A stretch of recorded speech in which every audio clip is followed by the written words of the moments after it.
सन्मान्य विश्वजीत कदम जी, सन्मान्य चरण सिंह ठाकुर जी, सन्मान्य मुरजी पटेल जी व इतर सदस्यांनी चर्चा केलेली अध्यक्ष महोदय। आणि अध्यक्ष महोदय 293 वरती यापूर्वी सुद्धा ज्या सदस्यांनी चर्चा केली त्यावर ऊर्जा विभागाच्या माध्यमातून उत्तर देण्यात आलं आणि आता सुद्धा ह्या सदस्यांनी बहुतांश सदस्यांनी आदरणीय मुख्यमंत्री देवेंद्र फडणवीस साहेबांचं आभारच मानलेले आहेत शेतकऱ्यांच्या वतीने। कारण की शेतकऱ्यांना दिवसा वीज देण्यासाठी सोलार कृषी पंपांची योजना आणि मुख्यमंत्री कृषी वाहिनी टप्पा 2 ही योजना आणल्यामुळे शेतकऱ्यांना दिवसा वीज मिळत आहे।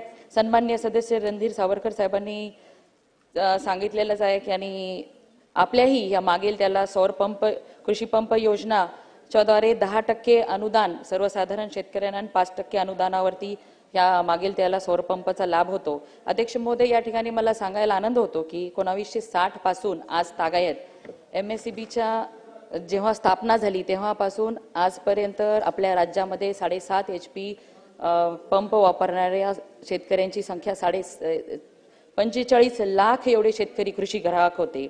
आणि केवळ आपल्या 2015 ते 23 पर्यंत आजपर्यंत केंद्र सरकारची कुसुम सूर्य पंप योजना आणि राज्यामध्ये मागेल त्याला सौर पंप योजनेअंतर्गत आजपर्यंत 1,89,820 सौर पंप स्थापित झालेले आहेत। आणि ह्या वर्षामध्ये रेकॉर्ड ब्रेक असे महाराष्ट्रामध्ये 2,79,622 सौर पंप स्थापित करण्यात आलेले अध्यक्ष महोदय। आणि ही आकडेवारी अशी सांगते की लोकप्रिय मुख्यमंत्र्यांप्रमाणेच ही मागेल त्याला सौर पंप कृषी योजना ही सुद्धा महाराष्ट्रामध्ये लोकप्रिय झालेली आहे। आणि ह्या योजनेअंतर्गत आज लोकांनी 12 लाख लोकांनी मागणी केलेली आहे ऑनलाईन, त्यापैकी 4,69,442 एवढ्या सौर पंपांची लावण्यात आलेले आहेत आणि इतरांना सुद्धा लवकरात लवकर सौर पंप लावले जाणार आहेत अध्यक्ष महोदय। सन्मान्य सदस्य अर्जुनराव खोतकर साहेबांनी मुख्यमंत्री बळीराजा मोफत वीज योजना जाहीर केल्याबद्दल आभार मानलेले आहेत। निश्चितच हे आपलं महायुतीचं सरकार हे शब्द पाळणारं सरकार आहे, त्यामुळे 45 लाख कृषी पंप धारकांचा निरंक असे वीज देयक देण्यात आलेली आहेत आणि त्याच्यातला पहिला टप्पा सुद्धा हा कृषी ग्राहकांना वजा करण्यात आलेला आहे। अध्यक्ष महोदय, सन्मान्य सदस्य शेखर निकमजी यांनी त्यांच्या कोकणामध्ये पर्यटनाबद्दल ज्या ग्राहक स्वतःच्या हॉटेल्स आणि जे विले बंगले रेंटवर देतात त्यासाठी व्यावसायिक कमर्शियल वीज दर कमी करण्याबाबत या ठिकाणी मागणी केलेली आहे। तर ह्या संदर्भामध्ये आणि सन्मान्य सदस्य रईस शेख यांनी सुद्धा भिवंडी शहरातील मालेगाव शहरातील पॉवरलूमच्या बद्दल सुद्धा वीज दर कमी व्हावेत यासाठी मागणी केलेली आहे। अध्यक्ष महोदय, आपण सुद्धा MERC कडे प्रस्ताव सादर केलेला आहे की आपल्या ह्या मुख्यमंत्री सौर कृषी वाहिनी योजना आणि मागेल त्याला सौर पंपामुळे आपल्या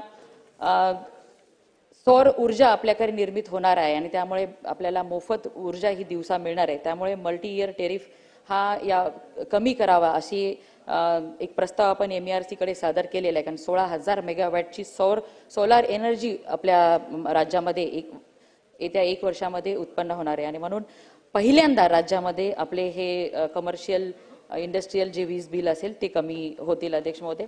त्याचबरोबर सन्मान्य सदस्य विश्वजीत कदम यांनी सांगितलं की सांगली जिल्ह्याबाबत दुजाभाव करतात असं त्यांनी बोलले आहेत।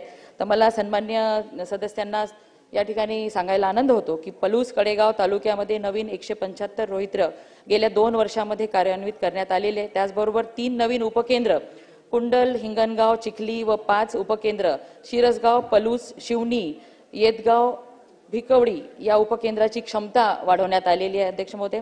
सन 2023-24 मध्ये पलूस कडेगाव तालुक्यामध्ये ट्रान्सफॉर्मर फेल्युअरचा रेट हा 12% होता की आज या 2024-25 मध्ये हा 5% आलेला आहे अध्यक्ष महोदय।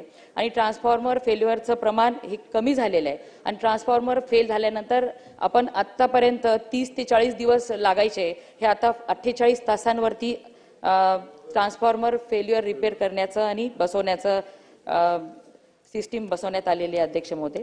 आणि निरंतर योजनेअंतर्गत पलूस कडेगावमध्ये 35 नवीन रोहित्र बसवण्यात आलेले आहेत। या आणि अनेक सदस्यांनी ज्या काही मागण्या सूचना केलेल्या आहेत अध्यक्ष महोदय, त्या सर्व सूचनाची दखल शासनाने घेतलेली आहे आणि सर्व सदस्यांना लेखी उत्तर देण्यात येईल आणि सदस्यांनी जे काही सूचना केलेल्या आहेत त्यावरही कारवाई करण्यात येईल। धन्यवाद अध्यक्ष महोदय।